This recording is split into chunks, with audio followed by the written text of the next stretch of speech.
Assalamualaikum warahmatullahi wabarakatuh. Perkenalkan, nama saya Nur Anida Rahmawati, NIM 2108102060, Fakultas Ilmu Tarbiyah dan Keguruan, Prodi Pendidikan Bahasa Arab, yang akan mempresentasikan tentang bahasa dan bangsa Arab dalam mata kuliah Madkhal ila Ilmil Lughah. Pembahasan pertama yakni tentang tinjauan umum bahasa Arab. Bahasa Arab menjadi satu dari 6 bahasa resmi di Persatuan Bangsa-Bangsa PBB, selain dari bahasa Cina, Inggris, Perancis, Spanyol, dan Rusia. Resolusi 3190 Majelis Umum PBB ditetapkan tanggal 18 Desember 1973 bahwa bahasa Arab sebagai bahasa resmi internasional PBB. Oleh karena itu, setiap tanggal 18 Desember ditetapkan sebagai Hari Bahasa Arab Sedunia. Bahasa Arab menjadi bahasa nasional di 22 negara PBB. Bila ditinjau berdasarkan genealogi bahasa, maka bahasa Arab termasuk ke dalam film atau kelompok besar bahasa Afroasiatik, atau bisa juga disebut dengan film Afrasian, dikutip dari pendapat Abu Absi tahun 1986. Bahasa Arab masuk ke dalam rumpun bahasa Semit. Hal ini didasarkan ciri-ciri identik antara bahasa Semit, yakni bahasa Arab kuno, dengan bahasa Arab. Ahmad Muhammad Qadur menyebutkan adanya 4 kesamaan identik antar kedua bahasa. 1. Terdapat kesamaan pada aspek fonetis. Kedua bahasa ini menekankan bunyi huruf yang keluar dari rongga tenggorokan, yakni ain, ghain, ha, dan hamzah. Yang kedua, kedua bahasa ini memiliki bunyi huruf yang tebal, shod, do, po, dan dho. Yang ketiga, kedua bahasa ini memiliki pola kata kerja yang berasal dari 3 huruf dasar ats-tsulats. Dan yang keempat, kedua bahasa ini menekankan sistem infleksi atau i'rab, yakni rafa', nasab, jar, dan jazm. Negara Arab adalah tanah air yang berasal dari 3 agama monoteistik, yaitu Yudaisme, Kristen, dan Islam. Berikutnya ada ragam bahasa Arab. Badawi membagi bahasa Arab menjadi 5 ragam bahasa Arab. Yang pertama, Fusa al-Turath, yang kedua, Fusa al-Ashar, yang ketiga, al-Amiyat al-Muthaqafin, yang keempat, al-Amiyat al-Mutanawirin, dan yang kelima, al-Amiyat al-Ulumiyin. Disederhanakan menjadi 3 ragam bahasa yang berdampingan dalam masyarakat Arab. Yang pertama, bahasa Arab klasik. Jenis bahasa ini disebut juga dengan Al-Lughatul Arabiyyah At-Turathiyah atau The Classical Arabic. Bahasa Arab klasik ini dipahami sebagai bahasa yang dikembangkan dari varietas suku Badui di semenanjung Arab. Yang kedua ada dialek. Tipe bahasa ini yakni bahasa keseharian masyarakat Arab yang digunakan dalam konteks informal. Bahasa ini lazim disebut juga dengan Al-Ammiyah atau Ad-Darij. Yang ketiga, bahasa Arab baku dan terstandar.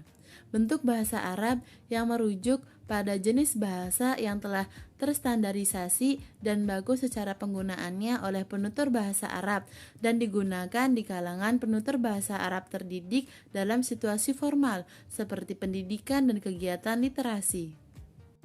Pembahasan selanjutnya ada karakteristik bahasa Arab. Adapun ciri khas atau karakteristik bahasa Arab yang tidak ada dalam bahasa manusia lainnya. Berikut beberapa tinjauan. Yang pertama, fonologi. Bila ditinjau dari aspek fonetik bunyi bahasa, di dalam bahasa Arab terdapat 6 bunyi vokal yang diwujudkan baik dalam format pendek maupun panjang. Bunyi vokal pendek disimbolkan dengan tanda baca tambahan pada huruf yang ditempatkan di atas maupun di bawah huruf Arab. Tanda baca vokal pendek dalam literatur Arab disebut juga dengan tashkil atau harokat. Bunyi vokal pendek disimbolkan dalam tanda baca fathah untuk vokal A, kasroh untuk vokal I, dan dhammah untuk vokal U. Untuk vokal panjang disimbolkan dengan huruf-huruf mat, yaitu alif, wawu, dan ya. Yang kedua, ditinjau berdasarkan aspek morfologi. Teori struktur kata atau morfologi biasanya fokus pada dua isu utama. Yang pertama, bagaimana kata-kata terbentuk atau morfologi leksikal, dan yang kedua, bagaimana kata-kata tersebut dapat berinteraksi dengan sintak atau morfologi infleksional. D. Bangsa dan negara Arab.